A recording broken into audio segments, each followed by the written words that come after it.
नमस्कार दोस्तों, मैं विपिन कुमार पीसीएस वाला के डिजिटल प्लेटफॉर्म से आज सबको उन सक्सेसफुल कैंडिडेट से रूबरू कराऊंगा जिन्होंने मेंस क्वालिफाई किया है और इंटरव्यू देने आए हैं। तो उन्हीं से जान लेते हैं कि परीक्षा पास करने की रणनीति क्या होगी, यानी प्रीलिम्स और मेंस हम कैसे क्वालिफाई करेंगे। तो हमारे साथ जो यूपीएससी कैंडिडेट, हम उनसे बात करते हैं कि किस तरीके से उन्होंने मेंस को और प्रीलिम्स को क्वालिफाई किया। तो चलिए ज़रा हम बात करते हैं। तो हमारे साथ हैं, सर आपका नाम?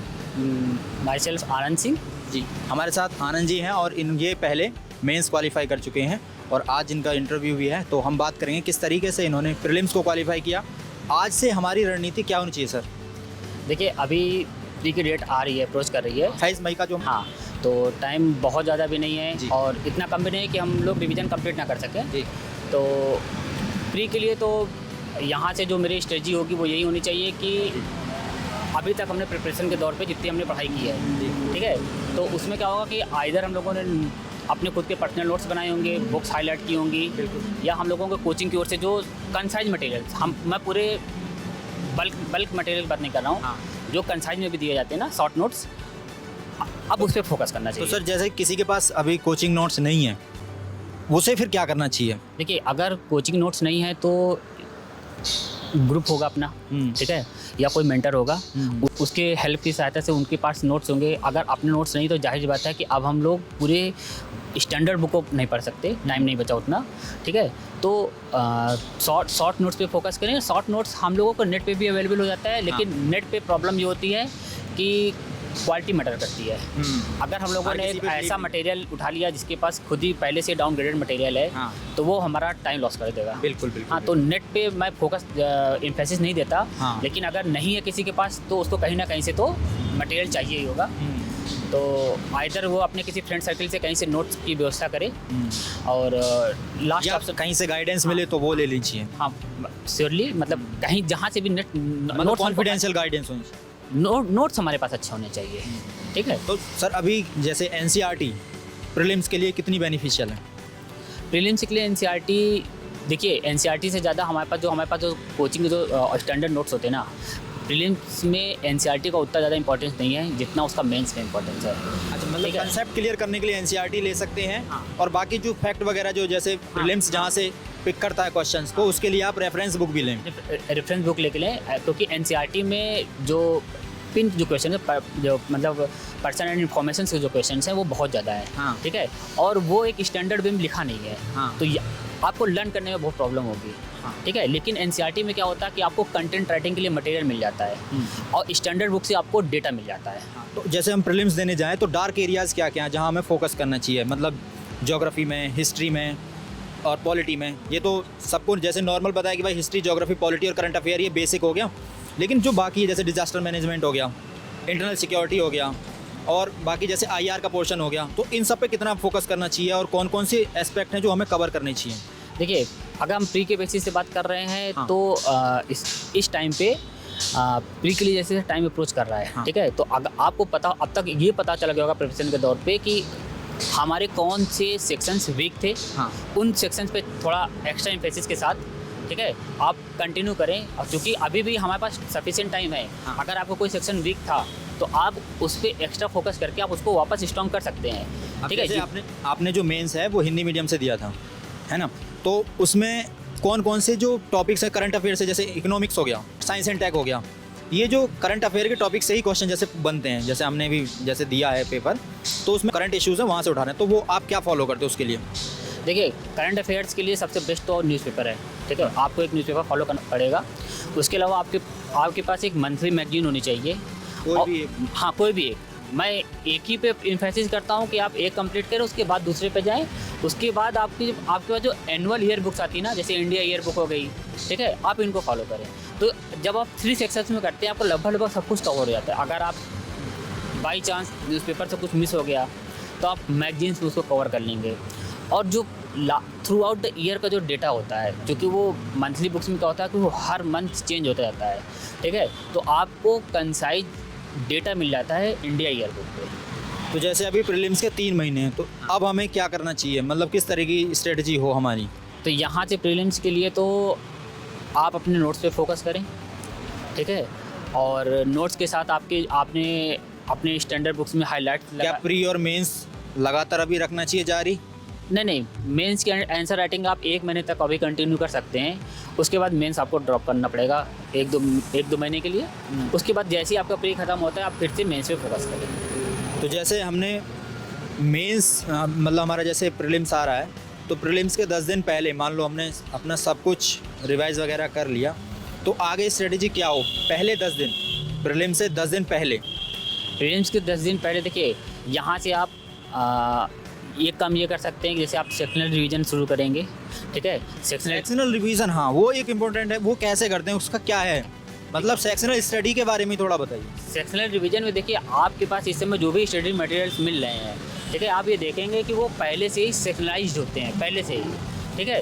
तो जब आप किसी एक पर्टिकुलर सेक्शन को, जब तक आपका कंप्लीट नहीं होता है, तब तक उस सेक्शन को छोड़कर आगे मत बढ़ें, ठीक है?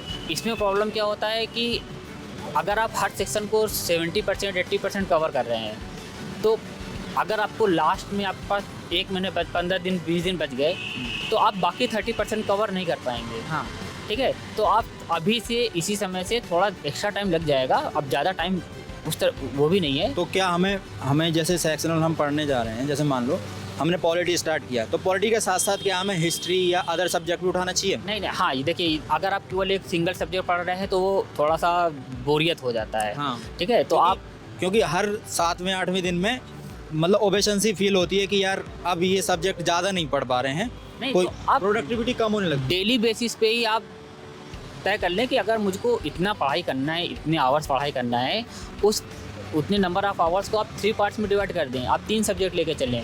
जरूरी नहीं है कि आप एक ही सब्जेक्ट लेके चल रहे हैं। मतलब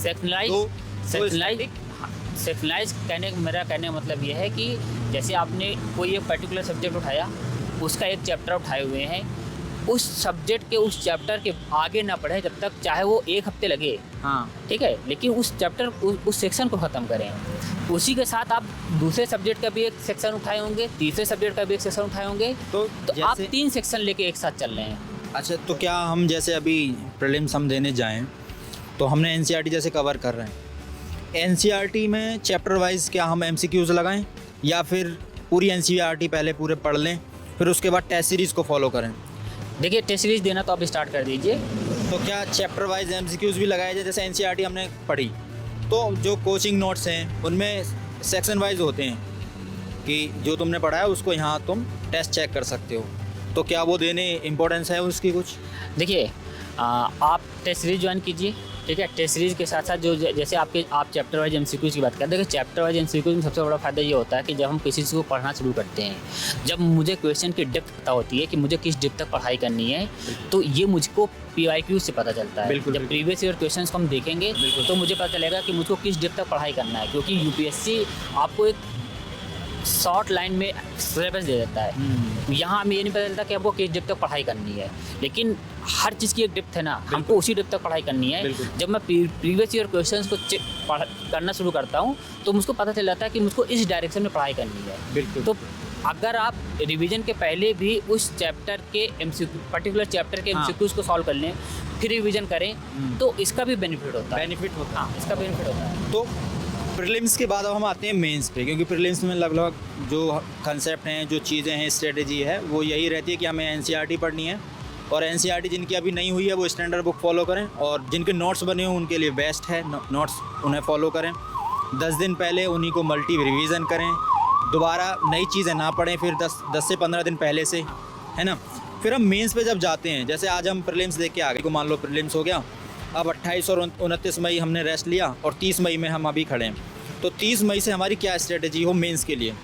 देखिए, आफ्टर प्री एक बात मान चलें कि अगर आपका प्री अच्छा हुआ है तो आप मेंस की प्रिपरेशन स्टार्ट कर दें, रिजल्ट का वेट ना करें, क्योंकि उसके बाद फिर हमारे पास बहुत ज़्यादा टाइम नहीं बचता।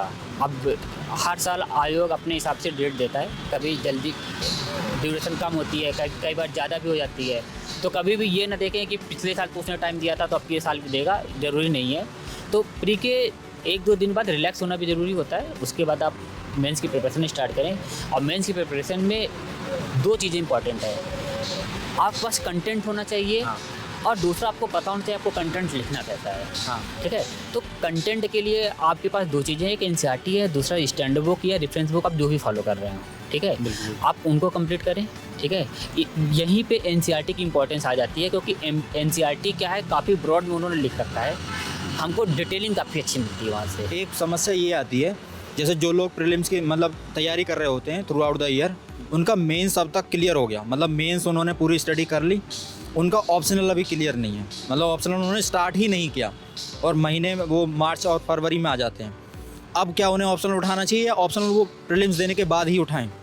नहीं, मैं तो सजेस्ट करूँगा कि अगर आप इस फील्ड में प्रिपरेशन के लिए आ रहे हैं तो आप लॉन्ग टर्म स्ट्रेटजी के साथ ही आए। आपको पता, मतलब इस साल फिर उन्हें ट्रायल के लिए जाना चाहिए। जो फर्स्ट ईयर का स्टूडेंट होता है, प्रिपरेशन उसने स्टार्ट किया, उसको भले ऑप्शनल में प्रॉब्लम हो, लेकिन जिसके ऑप्शनल डिसाइडेड है कि मुझको यही ऑप्शनल देना है, तो वो ऑप्शनल की प्रिपरेशन करता रहे, साथ में थ्रू आउट द ईयर करता रहे। 1-2 महीने छोड़ के वो ऑप्शनल मतलब प्री से कुछ महीने पहले ऑप्शनल छोड़ सकते हो, हाँ, बाकी प्री के पहले आप 1-2 महीने का ब्रेक ले सकते हैं ऑप्शनल के साथ, तब आप उसमें प्री में फोकस कीजिए, क्योंकि प्री भी इम्पॉर्टेंट है, ठीक है। उसके अलावा आपको जैसे आपका ऑप्शनल था ज्योग्राफी, तो आपने ज्योग्राफी को अवॉइड किया था प्रीलिम्स से पहले, जैसे कि जिनका ऑप्शनल हिस्ट्री होता है, तो क्या उन्हें हिस्ट्री अवॉइड करना चाहिए? नहीं, ऐसा नहीं, क्योंकि आपको बाकी जीएस के पेपर तो देने ही है। नहीं, जैसे ऑप्शनल पे आप जो ऑप्शनल हमने तैयार कर लिया मानो, और प्रीलिम्स से पहले मतलब 1 या 1.5 महीने पहले क्या हमें अब छोड़ देना चाहिए उसे मेंस को तैयार करने के लिए? आप प्री के पहले केवल आंसर राइटिंग बंद करेंगे, मतलब रिवीजन तो आपका कंटिन्यू रहेगा ना। अब क्योंकि ऑप्शनल पे हम थोड़ा सा इन डेप्थ पढ़ाई करते हैं, ठीक है, एक पर्टिकुलर सब्जेक्ट को थोड़ा और ज़्यादा डीप तक पढ़ाई करते हैं, ठीक है, लेकिन जो ऑप्शनल के लिए जो हमारा सबसे मेन टाइम वेदिंग जो सब वो टाइम हो जाता है, वो होता है आंसर राइटिंग में जो टाइम हमारा आंसर राइटिंग टाइम तो बहुत है, आंसर राइटिंग चेक कराना हाँ, है। तो प्री के पहले 1-2 महीने पहले आप आंसर राइटिंग को बंद कर सकते हैं, ठीक है, और लेकिन आपको रिवीजन तो उस सब्जेक्ट का भी करना है, क्योंकि प्री में वो सब्जेक्ट भी तो आएगा, तो रिवीजन तो आपको चलेगा। और रिवीजन के लिए मैं बोलूँगा थॉरो रिवीजन ही होना चाहिए, ये नहीं कि रिवीजन के लिए हम बस ऊपर से देख लिए। तो जो लोग टेस्ट सीरीज़ मतलब ज्वाइन करना चाह रहे हैं, मेंस के लिए जो लोग पढ़ना चाहते हैं और उनके पास टेस्ट सीरीज़ का कोई सोर्स नहीं है, तो उन्हें क्या करना चाहिए? सेल्फ इवैल्यूएशन कैसे? देखिए, अगर टेस्ट सीरीज़ का सोर्स नहीं है तो सैम्पल पेपर्स बहुत से कोचिंग इंस्टीट्यूट्स के आते हैं। क्या PYQ जो पेपर हैं उन्हें लगाने का फ़ायदा मिलता है? PYQ लगाने का बहुत फ़ायदा मिलता है। हमको यहाँ से 2-3 चीज़ें मिलती हैं। एक तो आपको ये पता होना चाहिए कि आंसर आपको किस फॉर्म में लिखना है, किस टाइप के क्वेश्चन पूछे जाते हैं, और क्वेश्चन की डेप्थ कैसी होगी, और क्वेश्चन वेरी कैसे करते हैं। बिल्कुल, year two year question very करते रहेंगे, ठीक है, वो रिपीट नहीं हो रहे क्वेश्चन, लेकिन कहीं ना कहीं से क्वेश्चन ज्वाइंट होते हैं, मिले हुए होते हैं। हमको पता होता है कि क्वेश्चंस कहाँ से आएंगे। तो जब हम मेंस के लिए तैयार कर रहे हैं, तो मेंस में आंसर राइटिंग हमारी चालू है, जीएस और ऑप्शनल दोनों को एक साथ कैसे कंप्लीट करेंगे?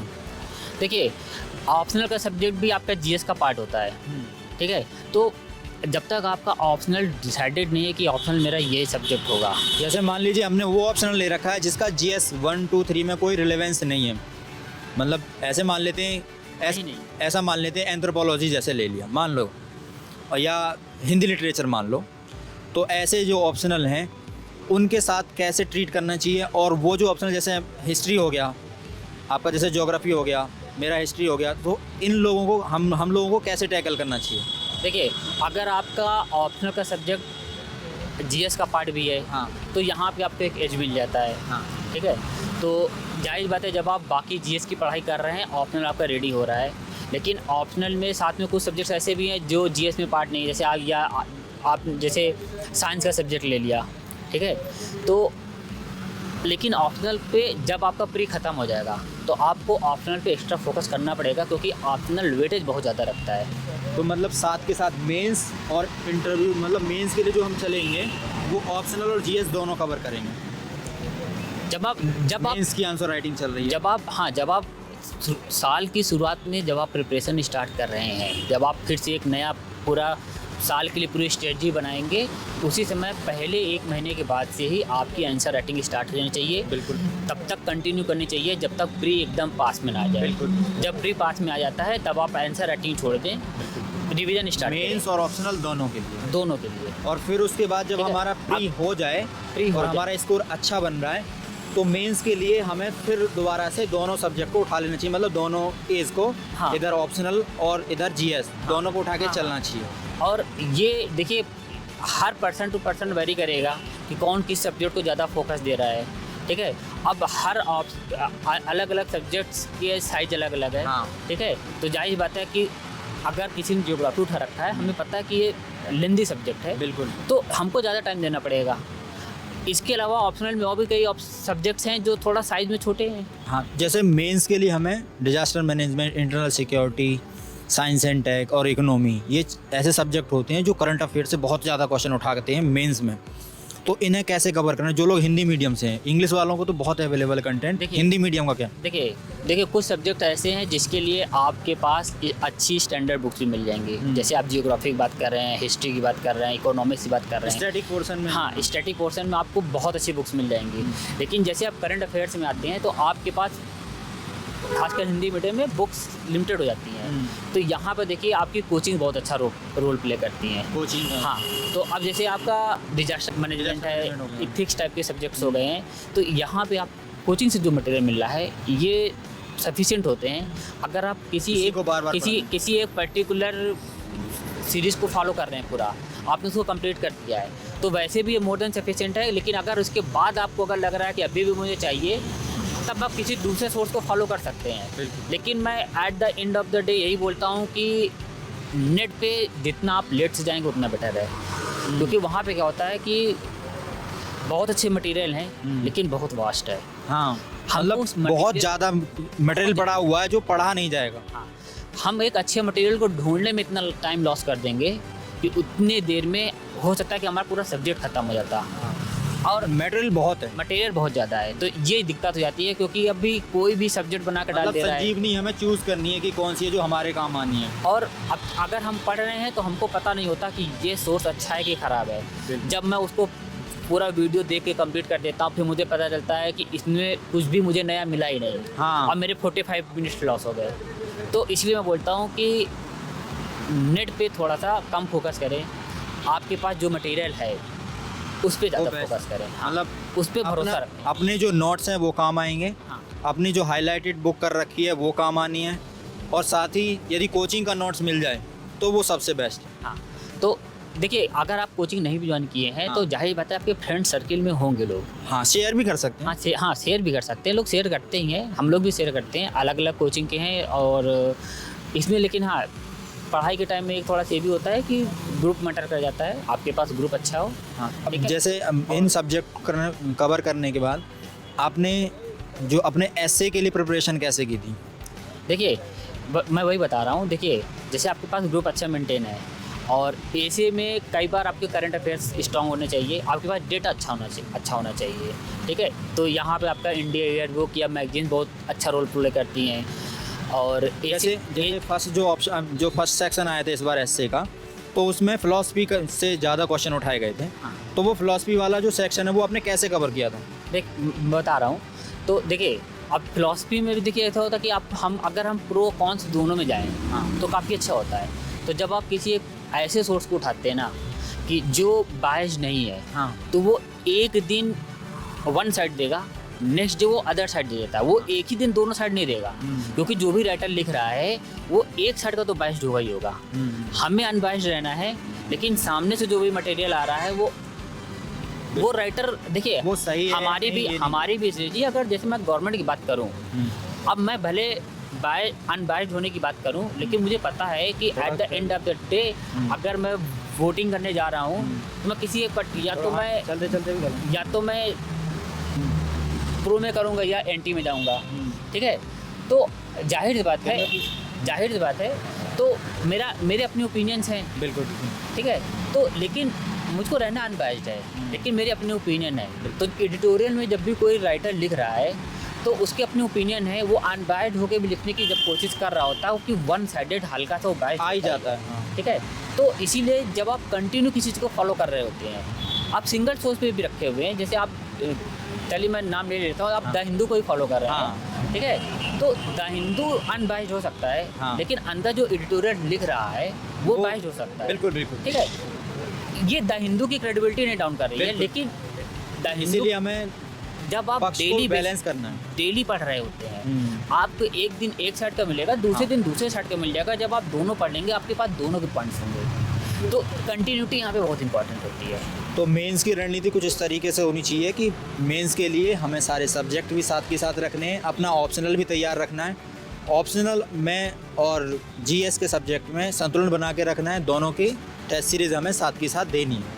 देखिए, टेस्ट सीरीज़ का बहुत ज़्यादा फ़ायदा होता है। हम लोगों को ये पता चलता है कि कहाँ पे हमारी गलतियाँ हो रही हैं। मतलब जितना पढ़ें उतना डाइजेस्ट करें, टेस्ट सीरीज़ का मतलब ये। हाँ, और दूसरा साइज़ देख के घबराना नहीं है, क्योंकि साइज़ इसमें है। तो वैसे भी इस फील्ड में जो सबसे बड़ी प्रॉब्लम ये होती है, जो बच्चे लिखना शुरू करते हैं वो ये कहते हैं मेरे से कुछ लिखा ही नहीं जा रहा। उनके लिए क्या है? देखिए, मतलब जैसे आज मैंने डे 1 मैंने टेस्ट सीरीज स्टार्ट करता हूँ, तो मैं ये सोचता हूँ यार मेरे से तो लिखा ही नहीं जा रहा आंसर क्वेश्चन देख के, तो क्या करना चाहिए? आपको पहले 2 महीने केवल पेशेंस रखना है। अगर आप कंटिन्यू लिख रहे हैं, कंटिन्यूटी है आपके आंसर राइटिंग में, आप डेली बैठ के लिख रहे हैं, आप मान के 60 डेज फार्मूला है ये। हाँ, आप मान के चलिए कि कुछ दिनों बाद बहुत सी चीज़ें इम्प्रूव हो जाएंगी। हम लोगों ने लिखना छोड़ दिया था, हाँ, फिर राइटिंग ख़राब हो गई थी। फिर कुछ दिन जब आप लिखना शुरू करेंगे तो आपकी राइटिंग भी वापस ट्रैक पे आएगी। उसके अलावा स्पीड कंटिन्यू करेगी, वरना आप शुरू में तो पेपर भी कंप्लीट नहीं होगा आपसे। बिल्कुल। आपके पास कंटेंट नहीं है, उसके बावजूद आपको टाइम कम पड़ेगा। बिल्कुल। ठीक है। फिर जब आप अपने आंसर्स को किसी मेंटर से, किसी एक्सपर्ट से चेक करवाएंगे, तो आपके लिखने के तरीके में अगर कोई प्रॉब्लम है, पॉइंट्स अगर आप कोई मिस कर रहे हैं, या लिखने में अगर फॉर्मेट में कोई दिक्कत है, ये सब चीज़ें जब एक बार सही हो जाती हैं, तो आपको अपने आंसर लिखने के उसके बाद आपका मोरल हाई होना शुरू होगा। तो आपको कुछ दिन देना आने लगती हैं। इवन दो कि आपके पास कंटेंट है, आपको शुरू में बहुत प्रॉब्लम होगी, कुछ दिन वेट करिए, अपने आप लिखना शुरू हो जाएगा। तो स्टार्टिंग में थोड़ा पेशेंस रखना है और मेंस की आंसर राइटिंग आपको जारी रखनी है। मेंस की आंसर राइटिंग डे 1 से ही स्टार्ट करनी है। कुछ टाइम यानी 1 महीने पहले प्रीलिम से वो आप बंद कर सकते हैं। जैसे ही प्रीलिम्स हो जाएगा 1-2 दिन का रेस्ट लीजिए, उसके बाद मेंस की आंसर राइटिंग शुरू कीजिए। आंसर्स चेक कराने के लिए सबसे बेस्ट है कि या तो आप अपने ग्रुप से डिस्कस कराओ, या किसी यदि कोचिंग से जुड़े हुए हो तो बहुत अच्छी बात है, और वहाँ भी नहीं जुड़े हुए हो तो आप जो IAS.in या जैसे भी नेट से फोरम IAS, ऐसी बहुत सारी साइट हैं जिन्हें आप सर्च करेंगे गूगल पे, तो एक बार चेक कर सकते हैं कि और कोई आपके पास ऑप्शन है नहीं जहां आप आंसर चेक कराएंगे, तो वहां आप दिखाएं, या अपने सीनियर से या आसपास जो भी आपको गाइडेंस के लिए मिले, आप वहां से भी अपने आंसर चेक करा सकते हैं। तो सर आपका बहुत बहुत धन्यवाद, आप हमारे साथ रहे। और आंसर्स चेक कराने के लिए एक सोर्स मैं और भी दे रहा हूँ। आप जहाँ कहीं पर भी हैं, वहाँ पे आपको सिविल सर्वेंट्स जरूर मिलेंगे। हाँ, आप अप्रोच करिए उनके पास। हाँ, तो जैसे सर ने भी कराया था, हमने भी चेक करवाए हैं। हम सीधे जाके आप पहुंचिए, एक बार नहीं घुस गए थे सीधे कि सर मेरा सीधे नहीं घुस गए थे, पूछते हुए गए थे। ठीक है, आप एक बार पहुंचिए, हम्बल होते हैं। हाँ, मतलब और डेयर होता है सर के पास, इतना डेयर है कि सर सीधे वहाँ के जो इनके पास जो डिस्ट्रिक्ट कलेक्टर थे उनके पास जाके उन्होंने बात की कि सर आप मेरा आंसर चेक कीजिए, तो उन्होंने किया। बहुत हम्बल होते हैं वो लोग, और आपका आंसर चेक करेंगे, चेक करके वो आपको आंसर देंगे भी। फीडबैक चाहे लेट मिले, लेकिन मिलेगा ज़रूर। नहीं, फीडबैक टाइमली मिलता है, रीच आपको करना है। हाँ, ये आपको सोचना है कि आपको यदि पानी चाहिए तो उसके लिए थोड़ी खुदाई तो आपको करनी पड़ेगी। तो सर आपने इंटरव्यू दिया है, आपको बहुत बहुत शुभकामनाएं कि आपका थैंक यू। तो मिलते हैं आपसे अगली बार। Thank you sir.